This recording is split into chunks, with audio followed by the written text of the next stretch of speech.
सम cations. देखो cation वो species होती है जिसके ऊपर पॉजिटिव चार्ज होता है, ये आप ऑलरेडी 9th में पढ़ चुके हो, तो इनको आपको याद रखना पड़ेगा। जैसे लिथियम हो गया, ठीक है, Li positive, sodium Na positive, potassium Ka positive, magnesium Mg2 positive, calcium Ca2 positive, barium Ba2 positive, aluminium 3 positive.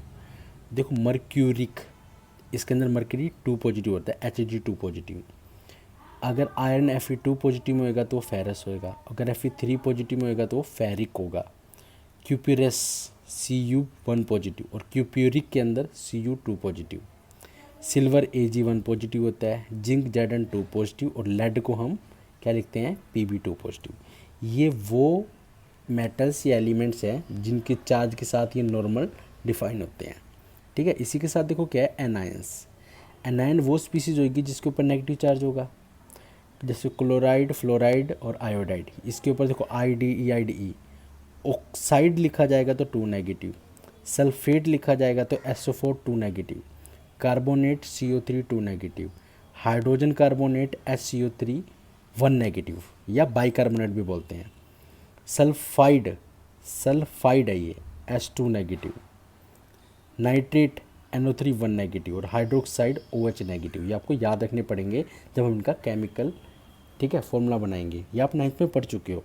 और देखो एक मोस्ट इंपॉर्टेंट चीज़ बताता हूँ, जो भी every element is represent in their elementary state यानी कि जिस स्टेट में हमें मिलता है, ठीक है। जैसे सोडियम बोलूँ ना मैं, अगर अकेला सोडियम है वो अपनी एलिमेंट्री स्टेट में सोडियम, तो वो Na लिखा जाएगा। और अगर मैं बोलूँ सोडियम क्लोराइड तो NaCl यानी कि Na पॉजिटिव की फॉर्म में है और Cl नेगेटिव की फॉर्म में है। और जो भी चीज़ अपनी एलिमेंट्री स्टेट के अंदर मिलती है ना, उसके ऊपर चार्ज क्या होता है, 0 चार्ज होता है, ठीक है। कोई भी चीज़ अगर अपनी एलिमेंट्री स्टेट में मिलेगी तो उसके ऊपर चार्ज हमारा 0 होगा। जैसे मैंने बोला हाइड्रोजन तो H2, और ये गैस फॉर्म में मिलते हैं हमें, गैस फॉर्म में। इसी तरह ये, ठीक है। तो oxygen O2, nitrogen N2, copper Cu। और अगर मैं बोलूँ सोडियम रिएक्ट विद क्लोराइन तो Na, ना कि Na पॉजिटिव, समझ गए। अगर वो अकेला, जो भी चीज़ अकेली लिखी जाएगी जैसे सोडियम, कॉपर, ये, तो वो अपनी एलिमेंट्री स्टेट पे लिखा जाएगा। सिंगल चीज़ जो भी लिखी जाएगी वो अपनी एलिमेंट्री स्टेट पे लिखी जाएगी और उसके ऊपर कोई भी चार्ज नहीं होगा, ठीक है। Good morning class. Today we will discuss our chapter first of class 10th, chemical reaction and chemical equation, ठीक है। तो सबसे पहली बात आती है आपकी, केमिकल रिएक्शन क्या होती है, ठीक है। तो केमिकल रिएक्शन क्या होता है, कुछ आपको जनरल से एग्जांपल दे रखे हैं आपकी बुक के अंदर, जैसे milk is left at room temperature during summer days, ठीक है। फिर अगर आप इसको इस तरीके से मिल्क को छोड़ देते हो, ठीक है, फ्रिज में नहीं रखते या उसको गर्म नहीं करते, तो वो क्या होता है, ख़राब हो जाता है। सेकंड होएगा आयरन तवा, पेन, नेल, जब आप उसको एक्सपोज कर देते हो ह्यूमिड एटमॉस्फेयर पे। ह्यूमिड एटमॉस्फेयर यानी कि ह्यूमिडिटी, और ह्यूमिडिटी क्या आती है, जहाँ पर स्मॉल अमाउंट ऑफ क्या होता है, मॉइस्चर, ठीक है, तो हम उसको क्या बोल देते हैं, ह्यूमिड में। तो वहाँ पर तवा, पेन और नेल के ऊपर क्या होता है, धीरे धीरे कुछ टाइप की रस्टिंग टाइप से होने लग जाती है। ये भी एक केमिकल रिएक्शन है। ग्रेप्स गेट फर्मेंटेड, ठीक है, यानी कि क्या होते हैं, ग्रेप्स को अगर आप ऐसे छोड़ दोगे तो देखो क्या है, आप सबको पता है अल्कोहल ग्रेप्स से बनती है, फर्मेंटेड यानी कि उसके जूस से एक अजीब तरीके से बदबू आने लग जाती है। और क्या होता है, फूड इज़ कुकड, ठीक है, खाना ख़राब होने लग जाता है। Food get digest in our body, कुछ इस तरीके से, और we respiration, these all are chemical reaction. तो एक्चुअल में केमिकल रिएक्शन हुआ क्या, chemical reaction, these are the reaction, these are reaction in which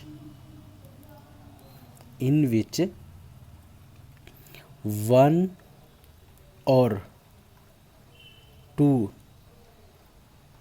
substance can be converted into another new substance after reacting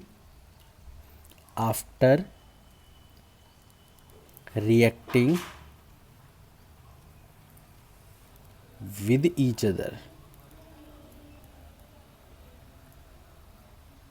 ठीक है, with each other, यानी कि these are the reaction in which one or two substance can be converted into another new substance after reacting with each other. ठीक है, इस पूरे process के अंदर हम इसको बोलते हैं केमिकल रिएक्शन. एग्जाम्पल अगर आप लोगे, curd from milk, curd from milk, यानी कि आप कर्ड बनाते हो मिल्क से, राइट. या फिर आप क्या बनाते हो, और भी क्या तरीके से डिस्कस कर सकते हैं हम, जैसे कि और हम ले लें कि grapes get fermented, this is also a chemical reaction. Rusting of iron, this is also a chemical reaction. यानी कि जब एक और अगर सिंपल सी बात बोलें, जब एक रिएक्टेंट, ठीक है, प्रोडक्ट में कन्वर्ट हो जाए और जो वो प्रोडक्ट फॉर्म होगा उसकी रिएक्टेंट से हटके प्रॉपर्टी होगी, यानी कि when the reactant is converted into product and that new substance have a different property as compared to reactant, यानी रिएक्टेंट और प्रोडक्ट के अंदर उनकी प्रॉपर्टीज़ में डिफरेंट हो. जैसे मिल्क था हमारा रिएक्टेंट और हमें कर्ड मिल गया प्रोडक्ट में, ठीक है, तो curd have a different property as compare to milk. This is the example of a chemical reaction. Chemical reaction में जो भी न्यू सब्सटेंस फॉर्म होगा वो 101% रिएक्टेंट के कंपैरिजन में उसकी प्रॉपर्टी डिफरेंट होगी. ठीक है, और ये एग्जांपल लेते हैं कि एक्टिविटी करके बताई हुई है. ठीक है, एक्टिविटी आपके क्या दे रखा है, जैसे हम लेते हैं burning of magnesium ribbon in air. ठीक है, तो मैग्नीशियम रिबन को हम बर्न करते हैं एयर के अंदर, तो ऐसा क्या होता है. ठीक है, तो आगे देखो क्या है. ये एक एक्टिविटी 1.1 है. इस पूरी एक्टिविटी में क्या किया गया, एक चाइना डिश ले ली गई. ठीक है, चाइना डिश यानी कि वॉच इसके, ठीक है, और ये चाइना डिश बोल दो या वॉच ग्लास ले लो, जिसके अंदर हमने, ठीक है, अब देखो ये चीज़ लिया, साथ में नीचे हमने एक सपोर्टर लगा दिया, एक बर्नर ले लिया और एक मैग्नीशियम रिबन ले ली. ठीक है, तो मैग्नीशियम रिबन की एक पर्टिकुलर लेंथ की, जैसे 2 सेंटीमीटर की ले रखी है.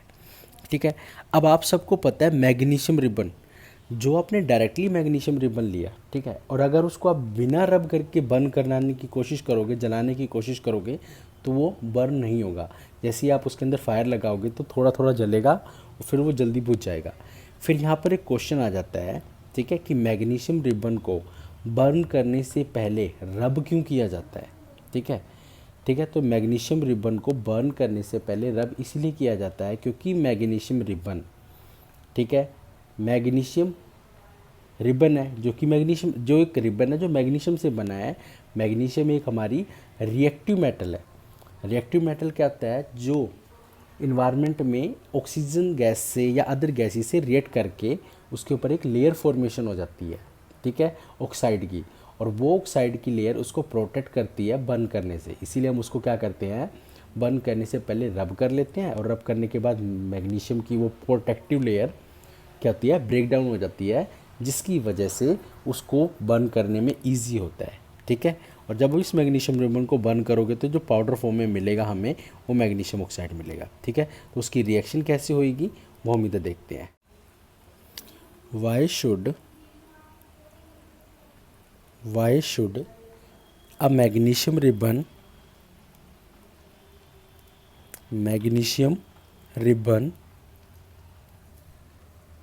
be clean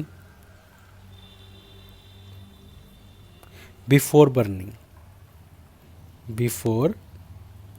burning in air. ठीक है, तो इसका आंसर देखो क्या है. मैग्नीशियम इज रिएक्टिव मेटल और एलिमेंट कह सकते हो आप. ठीक है, इट रिएक्ट विद ऑक्सीजन कहाँ से मिलती है हमें, एयर से.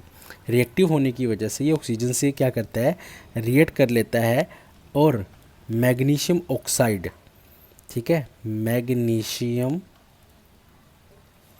ऑक्साइड कि एक लेयर फॉर्मेशन हो जाती है। Magnesium is a reactive metal, it react with oxygen and form magnesium oxide, ठीक है। दैट मैग्नीशियम ऑक्साइड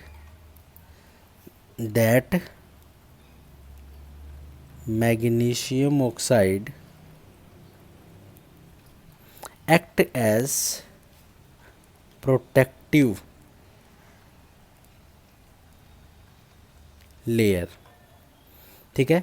वो एक प्रोटेक्टिव लेयर की तरह एक्ट करती है और जब आप उसे बर्न करते हो तो बर्न नहीं होती, ठीक है। So to remove that protective layer from magnesium we rub it, ठीक है। उस प्रोटेक्टिव लेयर को हटाने के लिए हम उसे रब करते हैं और वो इजीली हमें क्या कर देता है, वो बर्न हो जाता है, ठीक है। तो ये क्वेश्चन इम्पोर्टेंट है और एक तरीके का ये भी बोला जाता है कि केमिकल रिएक्शन का भी एक पार्ट है, ठीक है। और एक बात और भी है, जब आप इस मैग्नीशियम रिबन को बर्न कर देते हो तो जो वो ऑक्साइड में बन जाता है तो उसका कलर कौन सा होता है आपको, वो वाइट, ठीक है। वाइट पाउडर के फॉर्म में वो आपको नज़र आएगा। क्लियर, ये चीज़ है। और उसकी जो फ्लेम बनेगी, ठीक है, कुछ कुछ छोटी छोटी बातें हैं, और वो जब वो बर्न होएगा ना तो उसकी जो फ्लेम बनेगी वो डेजिलिंग फ्लेम बनेगी। It produce dazzling flame. जैसे आप क्या कहते हैं, अनार बम जलाते हो तो वो एकदम से चिंगारियाँ निकलने लग जाती हैं, इस टाइप की डेजिलिंग फ्लेम, राइट। अब हम एक्टिविटी 1.2 को डिस्कस करते हैं। देखो इन्होंने क्या बोला, take a lead nitrate, lead nitrate यानी कि PbNO3 का ट्वाइस, राइट। उन्होंने क्या किया, लेड नाइट्रेट का solution in a test tube में हमने ले लिया और add a potassium iodide Ki, ठीक है, उसके अंदर ऐड करना है। तो आप क्या ऑब्जर्व करोगे, देखो Pb और I, इसका हम PbI2 और KNO3 रिएक्शन निकलती है, और ये जो PbI2 है, ठीक है, ये प्रेसिपिटेट रिएक्शन शो करेगा जिसको मैं आगे डिस्कस करूँगा, ठीक है। तो ये चीज़ भी एक एक्टिविटी में शो हुआ है। आपको क्या क्या ऑब्जर्व होएगा, हमें प्रेसिपिटेट ऑफ क्या मिलेंगे, PbI2 मिलेंगे, ठीक है, और KNO3। ये एक डबल डिस्प्लेसमेंट रिएक्शन भी है और प्रेसिपिटेशन रिएक्शन भी है, ठीक है। तो इस रिएक्शन को ऑब्जर्व करके क्या हुआ, देखो इस रिएक्शन के अंदर, यानी कि इसको बताने का रीज़न क्या था, इसको बताने का रीज़न है कि इसके अंदर क्या चेंज आए हैं, ठीक है। यानी यहाँ से क्वेश्चन ये अटैम्प्ट होता है, when a chemical reaction occur, ठीक है, तो उसके अंदर आपको क्या क्या ऑब्जर्वेशन मिलती हैं। तो सबसे पहला पहला ऑप्शन है चेंज इन स्टेट हो जाए, क्या पता वो लिक्विड से सॉलिड बन जाए। एब्सोल्युटली, इसके अंदर क्या हुआ है, दो लिक्विड सॉल्यूशन को जब हमने मिक्स किया तो प्रेसिपिटेशन सॉलिड के अंदर नजर आया, यानी लिक्विड से सॉलिड में हो गया। सेकंड क्या है, चेंज इन कलर, कलर भी चेंज हो सकता है, ठीक है, यहाँ पर भी कलर हमें मिलता है, न्यू कलर ऑब्जर्व होता है। एवोल्यूशन ऑफ हीट भी, यानी कि रिएक्शन करते करते हमारा बीकर गर्म होने लग जाता है। चेंज इन टेम्परेचर, ठीक है, टेम्परेचर भी चेंज हो जाता है, ठीक है। और एवोल्यूशन ऑफ गैसेस भी निकलती हैं, यानी कि हाइड्रोजन गैस निकल सकती है, कार्बन डाइऑक्साइड गैस निकल सकती है, यानी these are the changes occur, ठीक है। तो कई बार बोलते हैं determination when a reaction is take place, कैसे पता लगाओगे, तो answer is change in state, change in colour, evolution of gas and change in temperature, right. इस चीज़ को ऑब्जर्व करने के लिए इन्होंने क्या किया, एक एक्टिविटी की है 1.3, एक बीकर लिया, ठीक है, इस बीकर के अंदर जिंक की ग्रैनुअल्स डाल दी, जिंक की ग्रैनुअल्स यानी कि पीसेस डाल दिए, और उसके अंदर क्या डाला है, हमारा dilute sulphuric acid, dilute sulphuric acid को इसके अंदर क्या किया, मिक्स कर दिया, और ये कोनिकल हो गया हमारा, ठीक है। और ऊपर से इन्होंने क्या ले लिया, एक, ठीक है, ये हमारा एक तरीके का ग्लास ट्यूब, जो उसके अंदर से यूँ लगा लो कि हाइड्रोजन गैस बाहर निकल सकती है, ऊपर कॉर्क लगा दिया, ठीक है। अब उसकी रिएक्शन देखो क्या बनेगी, रिएक्शन बनेगी जिंक प्लस में HCl, ठीक है, ये ZnCl2 और हाइड्रोजन गैस इसके अंदर से इवॉल्व हो जाएगी, यानी कि इवोल्यूशन ऑफ गैस हो रहा है, that is also a chemical reaction. Clear. Chemical equation, देखो केमिकल इक्वेशन क्या है, इसकी पहले डेफिनेशन देख लेते हैं। This is the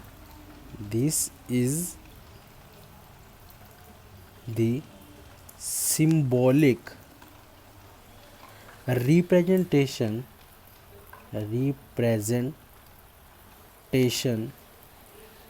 of substance